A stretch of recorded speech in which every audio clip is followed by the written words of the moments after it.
Tous les fans de la famille royale britannique se souviennent de ce 19 mai 2018, date à laquelle le prince Harry a passé la bague au doigt à sa fiancée, Meghan Markle.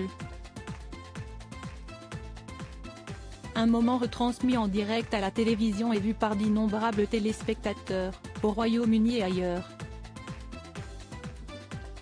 Mais dans ses mémoires, publiées le 10 janvier, le duc de Sussex révèle que l'archevêque les a unis jusqu'à ce que la mort les sépare, au sein de la chapelle Saint-Georges du château de Windsor, mais pas seulement.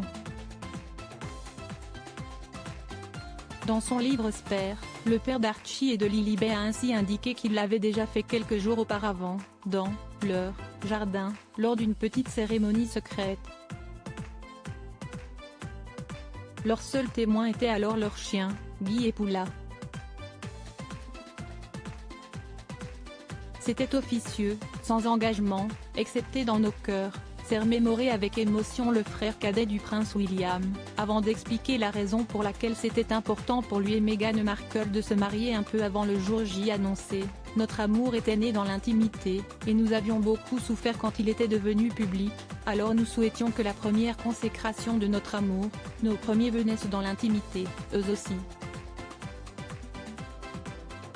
Supérieur à retour sur le mariage de conte de fées de Meghan et Harry. Une lune de miel splendide organisée en Méditerranée. Autre secret bien gardé du couple princier, leur lune de miel, comme l'a déclaré le prince Harry au fil des pages de son ouvrage. On a quitté Londres dans un véhicule maquillé en van de déménagement dont les fenêtres avaient été obturées avec des cartons, s'est-il souvenu, avant de préciser qu'avec sa femme, ils sont partis en Méditerranée pendant 10 jours. Un moment heureux, malgré leur état de santé, comme il l'a confié, c'était splendide d'être loin, à la mer et au soleil. Même si on était malade. La période précédant le mariage nous avait épuisés. Article écrit avec la collaboration de 6 médias Crédit Photo, agence.